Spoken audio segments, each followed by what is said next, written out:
Hello class, here we go. Ready, set, go. Okay, so let me make the, I give you 5 minutes and we're gonna do attendance, okay? All right, so we're gonna talk about osseous tissue or bony tissue. So as you can see, wait a minute, pointer, laser, there we go. So the origin of this word is coming from the Latin os, that means bone. Okay, so you did see this slide before. It kind of summarizes the connective tissues based on their ground substance. And during the foundation block, this is what you guys were suffering from. The connective tissue proper, which literally means the true, real connective tissues, where the ground substance is jello-like, basically soft.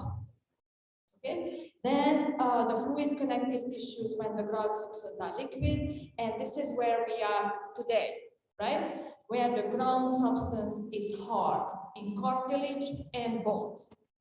Okay, so quick review. This is just that what my purpose on this slide was to show you that bones, joints, synovial membrane, cartilage, tendons, ligaments, everything is connective tissue. Okay, so what does that mean for you and me? That we are ready to do boom over again. Because bone, everybody is connective tissue, so you need to have, here's the next slide, so organic, inorganic components. And here comes boom, boom, boom, but there's a boom 4. Who is going to be the boom 4? That makes the bone hard. Calcium. Okay. So here we go. So just a reminder for you that bone is a specialized supporting hard connective tissue. And the soft part, that if you don't put calcium there, it would be just like a connective tissue proper, right? Here's your living cells, boom 1, 2, non-living proteins, 2, non-living ground substance, 3, and this last 2 and 3 together, what we called matrix. And who was making and synthesizing the matrix? The cells, right? And the only thing is that here gets a little bit more complicated. In the connective tissue proper, we had only one cell. More than one cell, but associated with the connective tissue was the fibroblast. Here, we're going to have different kinds of cell types, what is listed here.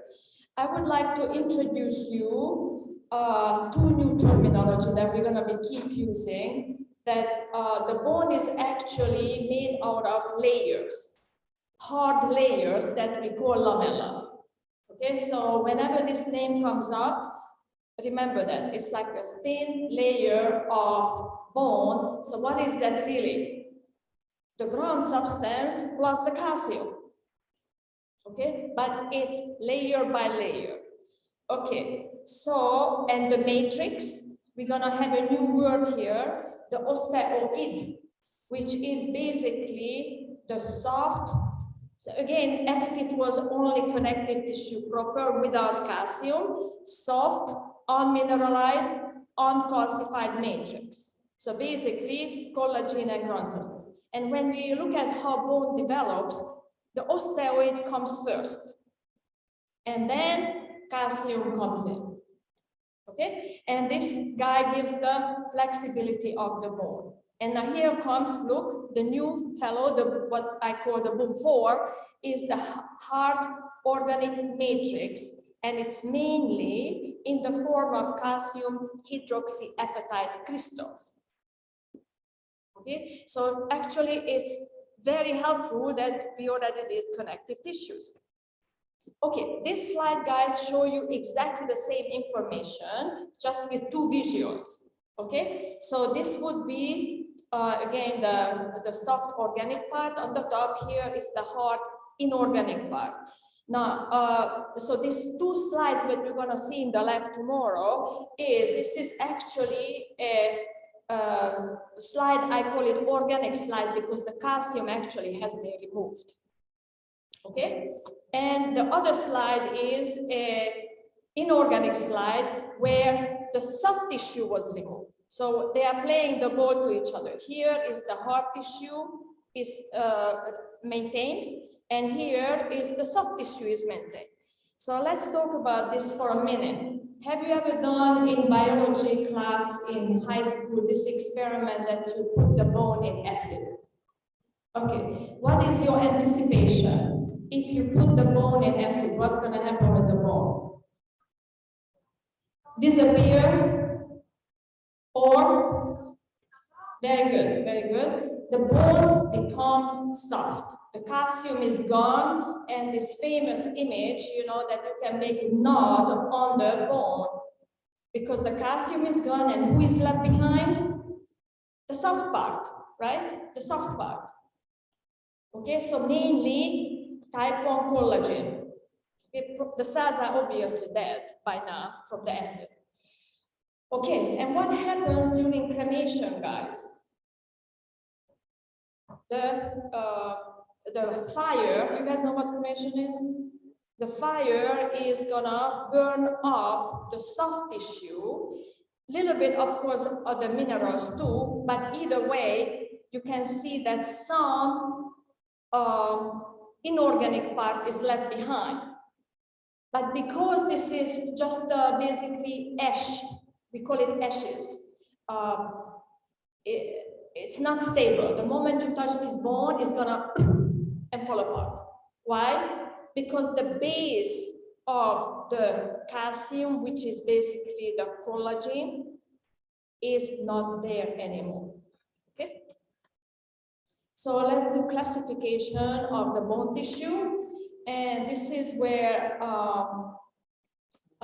two kinds of bone exist, the non-lamellar bone and lamellar bones. We could also say that the non-lamellar bone is that originally shows up in, you know, in the fetus. So that's why it has numerous names, okay? Non-lamellar means that it doesn't have the perfect lamellae, layer by layer organization. That's what that means. But this is the new bone usually that first shows up. Then that's why we call it primary first. Woven bone because it looks like as if it were kneaded quickly together, like a fabric. Disorganized, chaotic, or some people call it fibrous bone. But basically, this is a temporary bone, guys, that shows up first with a very little calcium. Okay? And here is the description that is basically chaotic. Why is it chaotic? Because the osteoblasts are hurrying to make quickly the osteoid, basically the soft matrix. And then once it's done as a base tissue, that's when everything is going to be remodeled and make the final organized bone tissue. So here we go. So therefore, the second one is the lamellar bones. So the non-lamellar becomes lamellar. So we're going to call it secondary or mature or permanent bone. And now this guy is going to have much more calcium, so mechanically will be much more strong. Okay, and then here are the locations. The non-lamellar bone is, you see, mainly in the fetus during development. It can show up in fractures in some disease situation. And the lamellar bones are basically two kinds, either compact or spongy. Okay? Observe that I'm okay with compact bone and spongy bones. I'm perfectly fine. I'm going to use that. Probably is the easiest for everybody, but there are other names here. Cortical, meaning at the cortex, at the edge. Dense bone, because it's dense. Cancellous bone, because there are little spaces in the bone. Trabeculae, because you have little bars in the bone. And the spicula, same thing. Okay, so anyway, there are numerous names. At least you need to recognize them, but I'm okay with the compact bone and the spongy bone.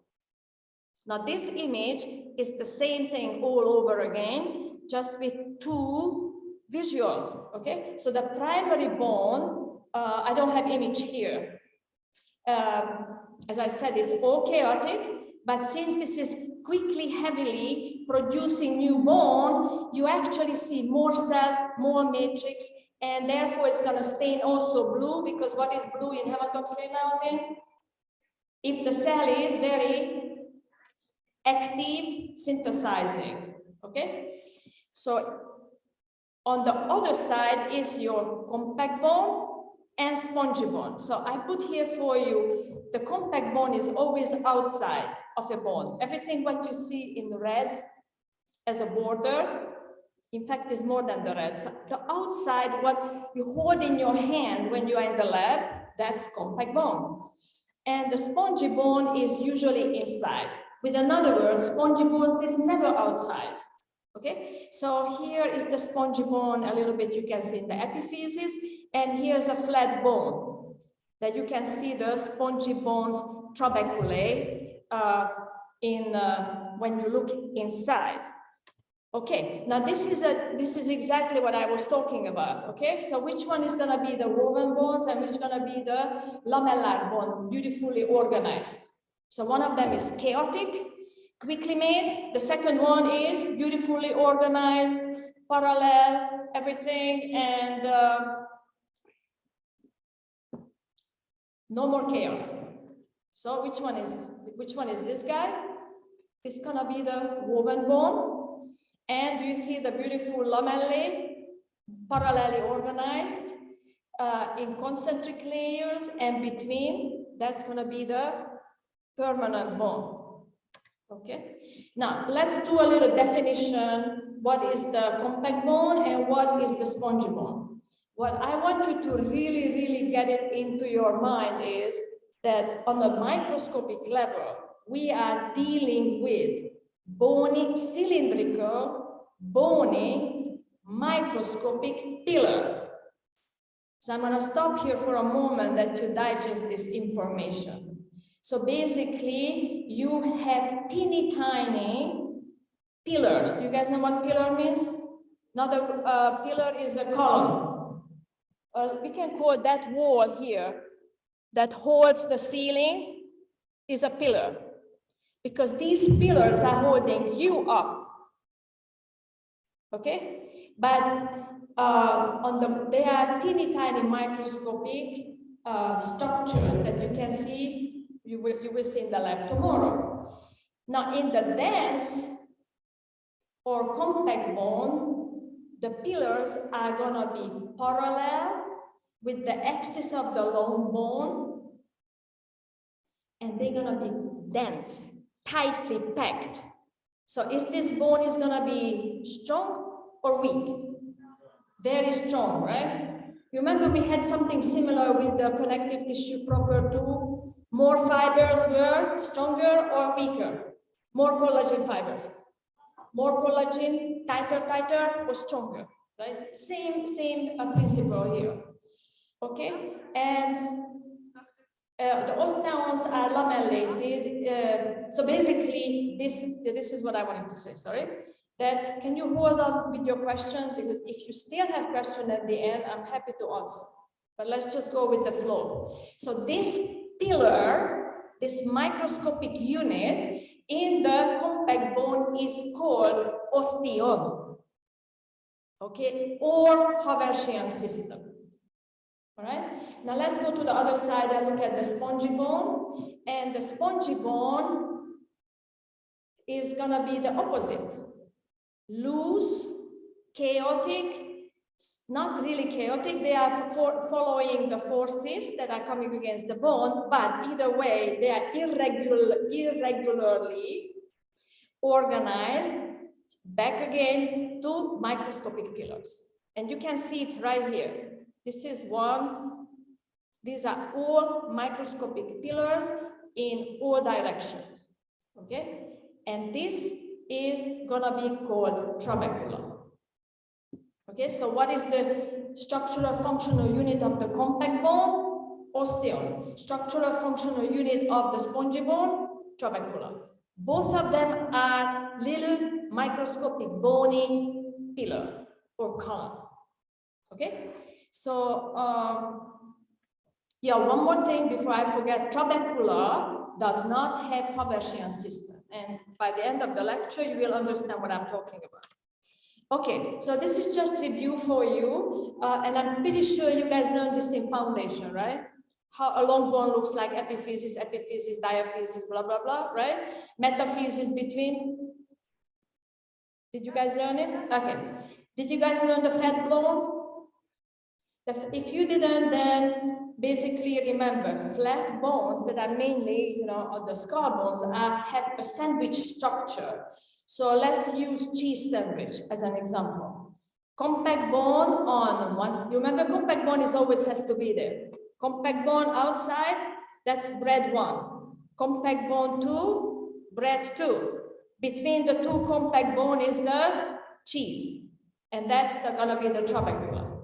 And between the trabeculae, there will be red bone marrow, which is not on this image right now. So what you are looking at right now is a dry bone, which is what we use usually during Halloween. I want you to remember that a living bone doesn't look like this, okay? It has a lot of soft tissues on it, blood vessels, nerves, periosteum, bone marrow, blah, blah, blah. Okay, it's not like Halloween decoration, okay? Now here they put a little bit of soft tissue, the bone marrow and the blood vessels. Okay, and we're gonna talk about a little bit more later that this is where, with a syringe, they can do a biopsy. Do you guys know what biopsy is?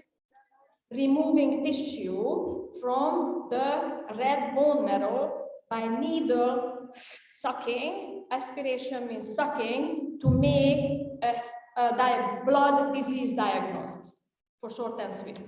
Okay, so now here we go, and now the same thing, you know, now here I did, what am I doing? So one of them is epiphysis, the other one is diaphysis. Would you be able, I mean, it's already written there, but what would you be able to tell just by looking at it?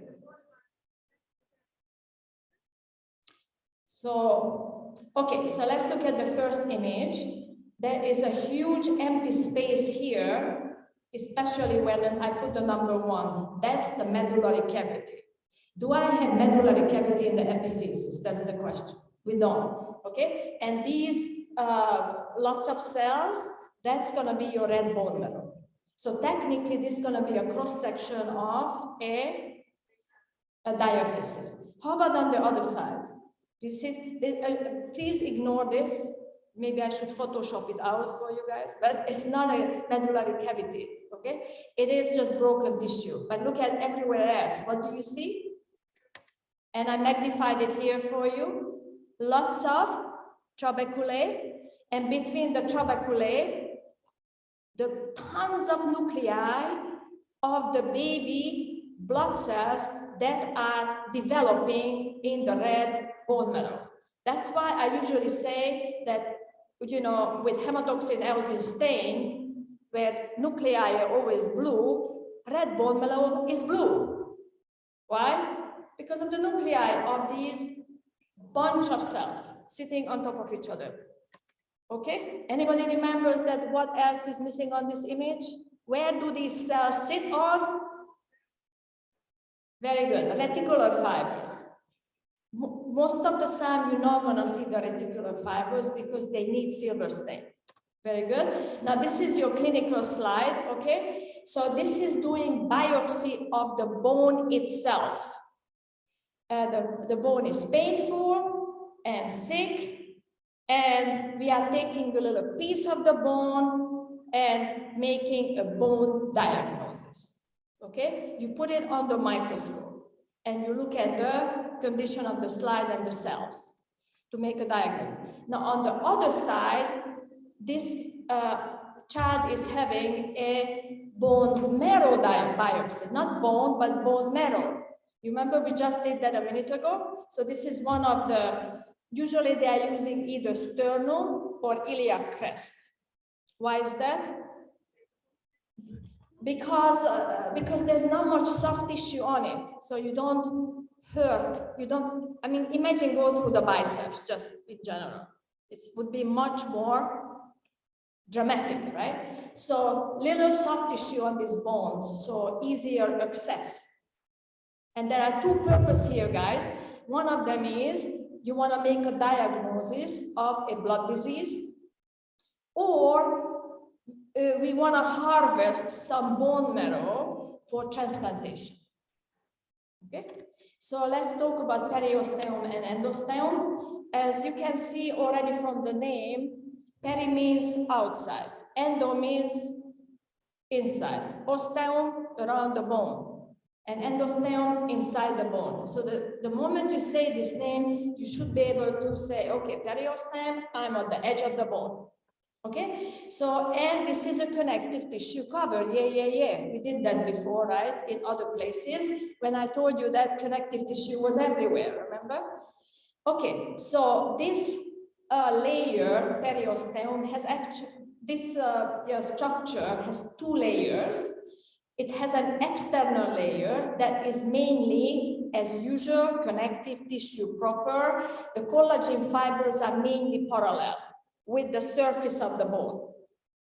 Okay, and what is this guy doing all day long? Like all other connective tissues, yeah? Collagen resists pulling force, and the neurovascular bundle is coming in. Okay, and then has to enter the bone through little holes. Did you guys see the holes yet in the lab? The little nutritional foramens?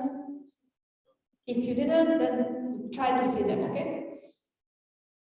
Okay, and then there is this, let me show you on this image. This is a ridiculously magnified compact bone. It's basically what you see in the microscope. This layer would be the periosteum. And do you see these horizontally located little fibers? Those are type 1 collagen fibers attaching anchoring the periosteum to the bone. It's also prominent in anchoring tendons and ligaments to the bone as well. Okay, so this is called Sharpie's fibers, named after this fellow. Okay, Mr. Sharpie. Now, the second layer, which is more inside, which is very logical because now comes very important bone cells. So bone cells has to be next to the bone, right? So this is called cellular or osteogenic layer of the periosteum, or internal layer. You can use any name you wish. I recognize them all. Okay. So what type of cells can be observed in here? And I put them here in the chain of differentiation. As they start with mesenchymal stem cells, then they becoming osteogenic stem cells.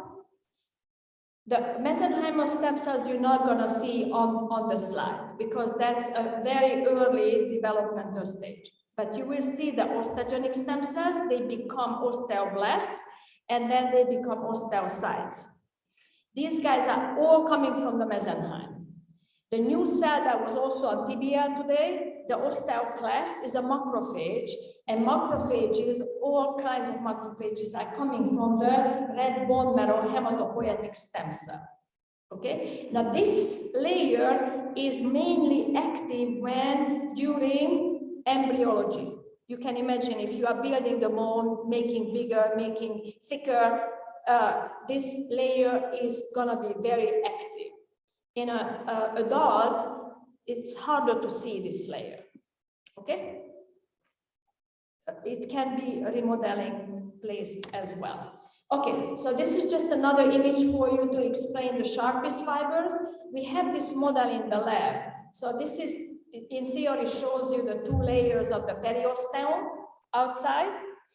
And these little collagen fibers are in angle entering the bone tissue. And what I wanted to show you was that what you see is a chain of type 1 collagen. Like for example, if a tendon and the ligament is attaching here, then What's in the tendon and the ligament? Type 1 collagen. Then it connects to the fibrous periosteum. What is in the fibrous periosteum? Type 1 collagen. Then it connects now from the periosteum into the bone. This is kind of like the middle guy, middle fellow, the sharpest fibers. What is that? Type 1 collagen. And inside the bone, guess what? Where is the collagen? Everywhere. So collagen to collagen to collagen to collagen chain reaction is going on here. And I put here for you an image that I put it so many times that maybe you're going to be bored of it and sick of it, but I wanted you to see that this is one pillar. Remember we talked about the pillars? And all of these fiber-looking structures in angle, diagonally, those are all type 1 collagen. Now, if you look at like, you know, from the side view of this, this is kind of like a three-dimensional image. If you look at the cross-section of this one lamella, just on the side, so lamella 1, lamella 2, lamella 3, then those little dots are going to be the cross-section of the type 1 collagen in the lamella. Okay? So this is where everything is going to be connected to. Okay, so this is going to be, this is more like a summary slide, so I'm going to skip over it right now. And I meant to move it to the end, but very useful at the end. Okay, so because we want to look at the periosteum now, the way you're going to see it tomorrow in the lab, right? So here is our, you know, diaphysis slide. You guys see the zoom sign? Then this black thing covers things up. We can get rid of it. Can I get rid of this? Okay. All right. So this zoom sign is that zoom sign. Okay. At the edge of the bone, and now magnified here. Okay. So where is the two layers of the periosteum? A is the, look. This is the, looks like dense, regular, connective tissue. Everybody is parallelly organized. Name of the cell is, thank you, fibroblast. Okay. Now we are moving to the cellular layer. So now the bone cells are going to show up. So the flat one, with label number 2, is going to be your osteogenic stem cell, waiting for its time. When it wakes up, then it becomes osteoblast. And you see the I don't know how well you can see. Let's say, look here, down in here, okay? Osteoblasts are more kind of cuboid shape, so they become bigger. So let me say it again. So osteogenic stem cell differentiate to osteoblast when there is a certain signal or there is a mechanical stimulus. Then osteoblast wakes up and start producing bone, and look also extremely blue, purple. Okay, what does that mean? A very active cell, protein synthesis is cooking, right? And who is making the blue structure? The ribosomes, okay, the nucleic acids. Okay, so this is the end of the periosteum. But since it's already here, do you see this pink large area is really compact bone?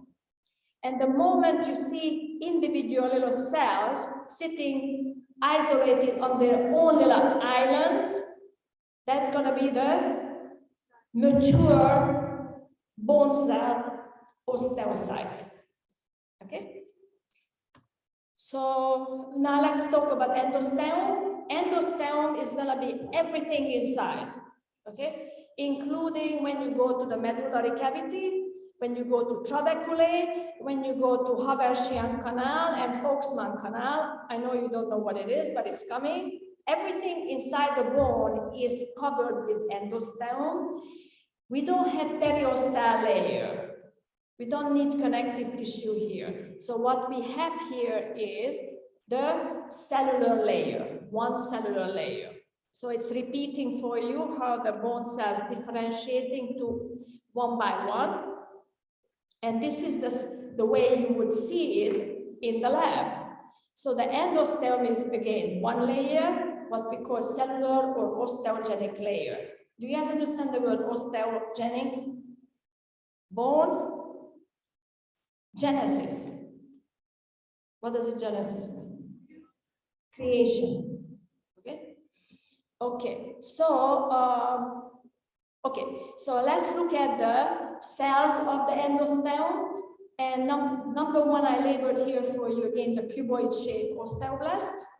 And number two, it's hard to find a good example, but do you see the 1, 2, 3, 4, 5, about 6 nucleus, multinucleated, really large cell, osteoclast.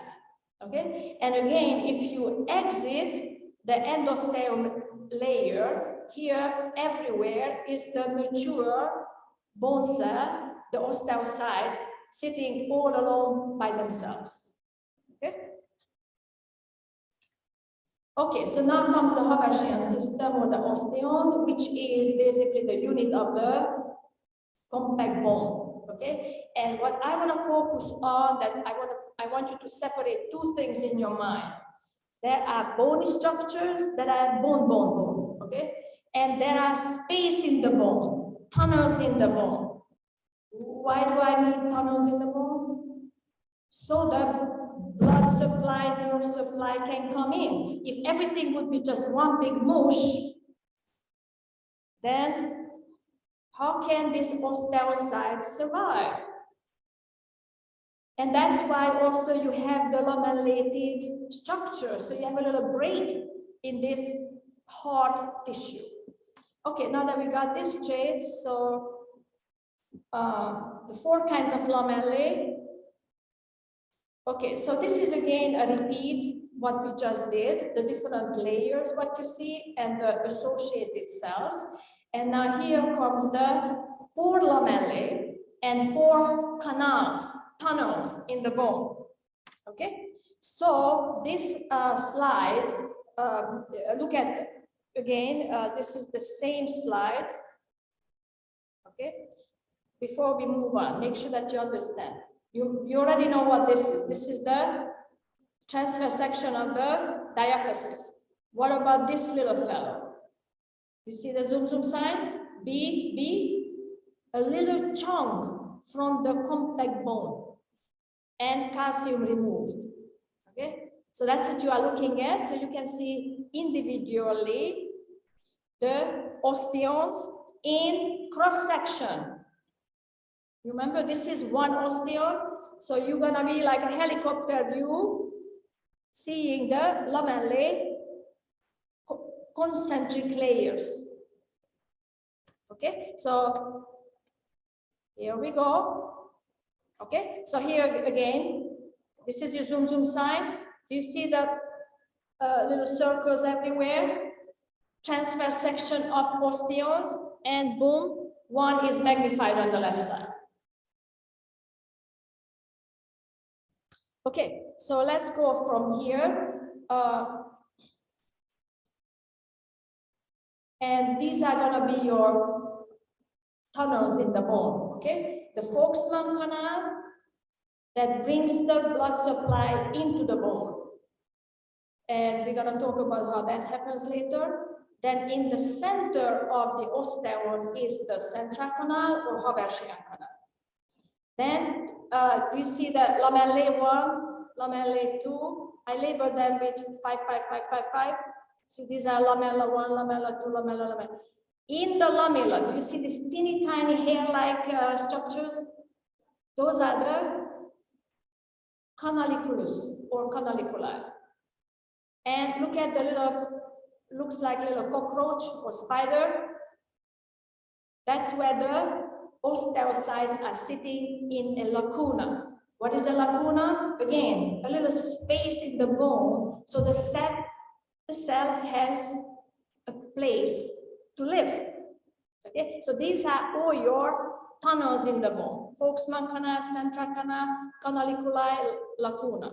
Now I also labeled for you the concentric lamellae because I can't avoid it. It's here, and then the cement line. Is it look here? The cement line number 6. Oh, here it is. Okay, number 6, I labeled it. Do you see where the canaliculi are not that obvious, kind of smooth? That's the end border of an osteon. Okay, so this is going to give you more information about every single tunnel. This is where the neurovascular bundle is coming in through the first 2 canals. Okay, and both of them has osteoblasts. Okay, now once you enter the canaliculi, the hair-like structures, that's where who is sitting in the canaliculi.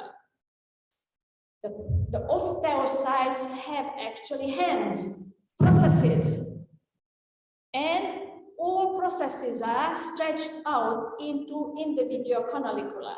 So what does that mean? It means that this osteocyte and this osteocyte actually can shake hands in the middle of the same canaliculus. And that's exactly what they do. They can communicate with each other. Do you guys understand what I just said? This osteocyte stretches out his arms this way. This osteocyte stretches out his arms that way in the same canaliculi, and they can talk to each other by gap junctions. Okay, and the lacuna itself, where the cockroaches looking bug looking like, that's where the soma of the osteocytes sit. Okay, so this is repeat, just summary of everything what we just did. You see Osteon, Havashenka, blah, blah, blah. So let's move on and let's cover the 4 bone lamellae. So you remember that the actual bone tissue, the hard bone tissue. Okay, so 4 of them. We already know the circumferential lamella. What am I doing? No, we already know. We already know the concentric lamellae. Right? This is one osteon, you remember? And one little pillar or osteon has parallelly organized bone tissue in the form of lamellae. Okay, so that's the easy one. Then there is lamellae right next to the periosteum. See, the blue line is your periosteum. That's what people call circumferential lamellae. And because it is located at the periosteum, you're gonna say external. They didn't label it in this book, but here we are, external circumferential lamellae at the periosteum. Okay, you're gonna find the same thing inside the bone at the endostem. Internal circumferential lamellae. So they labeled it here. So it's here, right in here. And then observe that then after that comes the little trabeculae of spongy bone. And then comes the medullary cavity. Okay, so look, they also put here for you an osteocyte, so you can see that the osteocyte has processes to communicate with each other. The lamella number 4 is called interstitial lamella or incomplete lamella. So I also call it that the fill in the blanks lamella. Between the round osteos, there are this extra few lamellae irregularly just to fill the gap. What it really is that they are remnants of previous concentric lamellae after remodeling. Okay? Okay, here it comes again. I told you that I repeat this slide a few times. And this is the way you're gonna be able to see the 4 lamellae in the microscope, right? So I suggest to you which one is inside or which one is outside. Between you and me, only God knows, okay? But because of the curve, right? That is curving, therefore this would be more likely the internal. So that's what I put here for you. Internal circumferential lamella, external circumferential lamella.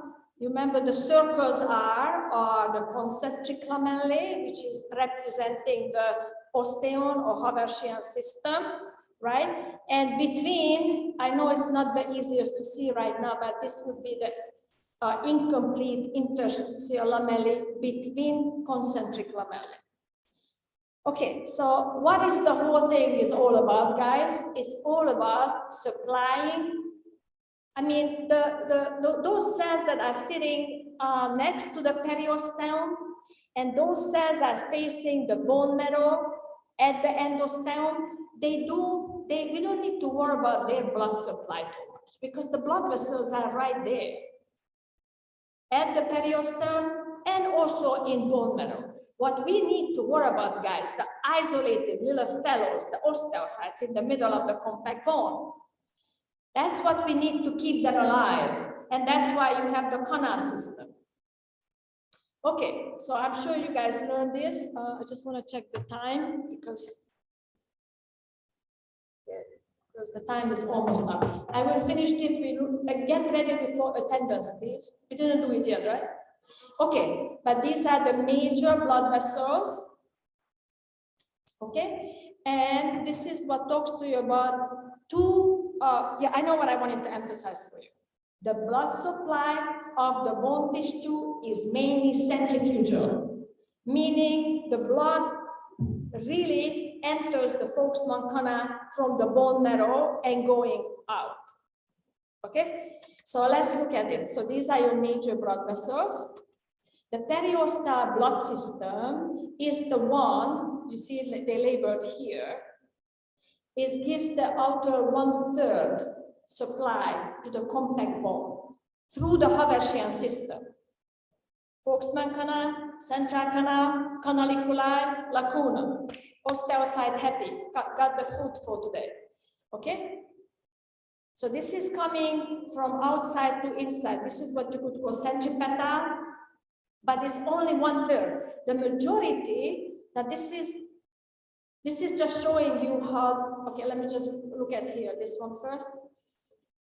So this is what I'm talking about. Wait a minute. Centrifugal blood supply, nutritional artery system. A high pressure system supplies the inner 2/3 of the compact bone, again through the Haversian system. Okay, so oxygen has to enter these canals, you understand? Okay, so look at, you can see it quite nicely. Here's your nutritional foramen. Let's do it this one, this is easier. Nutritional foramen, blood vessel goes in and travels straight into the medullary cavity to the red bone marrow. And then look at this, let's do this branch. Now it starts branching, turns around and enters the Haversian system from inside. And now the blood and oxygen nutrient is flowing toward outside, that we call centrifugal. Okay, and this is 2/3 of the bone like this. Now this shows you the actual Haversian system, right? So once the blood supply arrives to the central canal, the oxygen and nutrients are gonna go to every single osteocyte like a sunshine. That's what I'm showing to you. So where does the oxygen and nutrient is traveling, guys? From the central canal? In the canaliculi. And from the canaliculi to the lacuna. And I guess this is where, let me just look where we are. Yeah, summary slides of the compact bone. I wrote down for you some definitions for you. And then I guess we have to do spongy bone next time because we were not able, there's a lecture coming, right? Okay.